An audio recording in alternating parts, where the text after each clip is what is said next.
Kuliah Psikologi Pendidikan dengan dosen pengampu Ibu Nur Aini MPD. Sebelumnya, perkenalkan saya Dela Utadianti, NPM 1911030215, Prodi Manajemen Pendidikan Islam. Baiklah, soal yang pertama, jelaskan pengertian teori behaviorisme, teori Skinner operant conditioning, teori Gestalt, dan teori Medan. Teori behaviorisme adalah suatu studi tentang kelakuan manusia. Timbulnya aliran ini disebabkan karena rasa tidak puas terhadap teori psikologi daya dan teori mental. Penyebabnya ialah karena aliran terdahulu hanya menekankan pada segi kesadaran saja. Yang kedua, teori Skinner operant conditioning.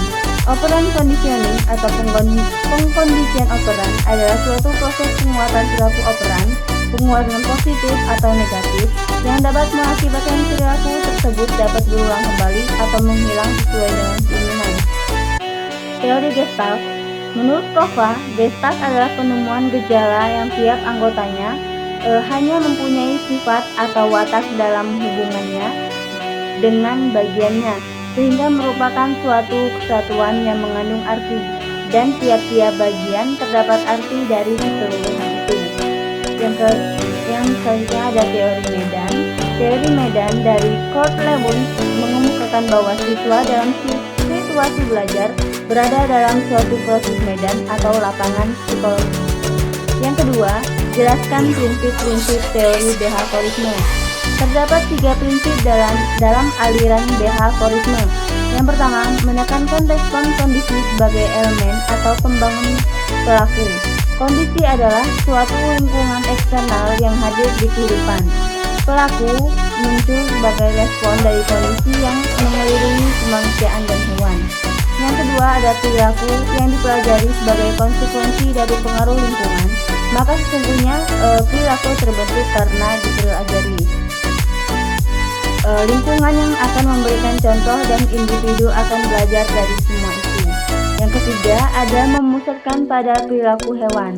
Manusia dan hewan sama, jadi mempelajari perilaku hewan dapat digunakan untuk menjelaskan perilaku manusia. Yang ketiga, jelaskan pengaruh sosial dalam suasana lingkungan belajar. Kebutuhan sosial yang mempengaruhi suasana lingkungan belajar. Yang pertama ada ruang belajar. Dengan memiliki ruang belajar pribadi, peralatan anak akan lebih aman dan tidak diganggu orang lain. Di tempat ini, ia dapat melepaskan dirinya secara bebas dalam menjelajahi khazanah ilmu pengetahuan. Yang kedua ada penerangan. Cahaya sangat penting bagi kegiatan belajar. Dengan cahaya, kita dapat membaca dan menulis secara jelas. Yang ketiga ada ventilasi dan suhu udara. Ruang belajar dengan udara yang bersih dan segar akan menjadi pendukung kegiatan belajar yang nyaman. Yang keempat ada kebisingan. Sebisa mungkin untuk mengusahakan ruang belajar anak jauh dari kebisingan agar proses belajar anak juga tidak terganggu. Yang selanjutnya ada perabotan belajar. Perabotan belajar atau alat peraga belajar juga dapat mendukung kelancaran proses belajar. Karena itu diperlukan kelengkapan yang cukup dalam hal perabotan belajar. Selanjutnya ada kursi dan meja belajar. Agar kegiatan belajar berlangsung dengan penuh konsentrasi, di ruang belajar harus ada kursi dan meja. Tempat duduk yang nyaman akan membuat anak lebih semangat lagi dalam belajar. Selanjutnya ada almari dan rak buku. Fungsi dari almari dan rak buku adalah untuk menyimpan buku-buku, membuat buku-buku jadi tersimpan rapi dan tentunya aman dari gangguan orang lain. Selanjutnya ada perlengkapan belajar. Perlengkapan belajar banyak ragamnya seperti pulpen, pensil, buku tulis, penggaris, dan sebagainya. Orang tua hendaknya menyediakan perlengkapan belajar sesuai dengan kebutuhan anak dan tidak mengabaikannya. Yang terakhir ada tanaman dan pohon. Tanaman dapat membuat lingkungan belajar menjadi sejuk dan nyaman, serta menjadikan ruang belajar menjadi lebih indah. Soal yang keempat, jelaskan pengertian kepribadian, peran guru, fungsi guru, ciri-ciri guru yang baik, hubungan guru dan murid, dan adakah keterkaitan dari keduanya. Kepribadian adalah keseluruhan secara seorang individu bereaksi dan berinteraksi dengan yang lainnya. Peran guru. Peran guru yang pertama adalah sebagai informator, 2 organisator, 3 motivator, 4 pengarah, 5 inisiator, 6 transmitter, 7 fasilitator, 8 mediator, dan 9 evaluator. Peran guru. Kegiatan belajar mengajar tidak lepas dari keberadaan guru. Tanpa adanya guru, pembelajaran akan sulit dilakukan, apalagi dalam rangka pembelajaran pendidikan formal. Guru menjadi pihak yang sangat vital. Guru menjadi peran yang paling aktif dalam pembelajaran pendidikan demi mencapai tujuan pendidikan yang hendak dicapai. Fungsi guru. Untuk melaksanakan peran sebagai pengelola pembelajaran learning manager, maka guru harus mempelajari konsep, prinsip, hakikat, serta pengetahuan tentang pembelajaran. Ciri-ciri guru yang baik. Guru yang baik akan memahami dan menghormati guru, memahami dan bahan belajar yang diberikan, memiliki metode yang sesuai, dapat menyesuaikan pelajaran dengan kesanggupan murid, mampu membuat murid menjadi lebih aktif dalam hal belajar, memberikan pengertian bukan verbal.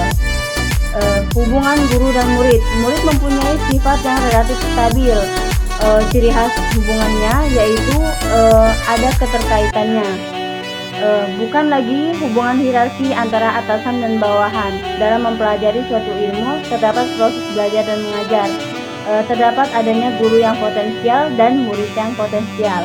Selanjutnya soal yang kelima, jelaskan apa pengaruh Anda mempelajari ilmu psikologi dan apa manfaatnya bagi Anda sebagai seorang pendidik di masa yang akan datang.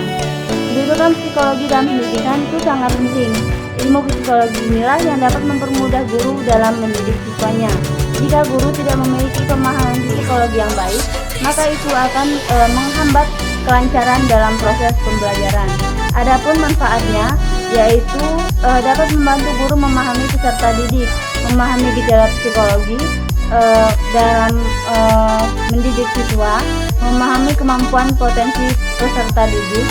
Selain itu, psikologi juga mempunyai tugas menciptakan suasana belajar yang efektif, membantu mendidik untuk dapat memilih metode belajar yang paling efektif sesuai dengan karakteristik dan permasalahan peserta didik. Dapat membangkitkan motivasi belajar pada peserta didik. Oleh karena itu, maka psikologi sangat penting dalam pendidikan dan pembangunan pembelajaran di masa yang akan datang. Sekian dan terima kasih. Wassalamualaikum warahmatullahi wabarakatuh.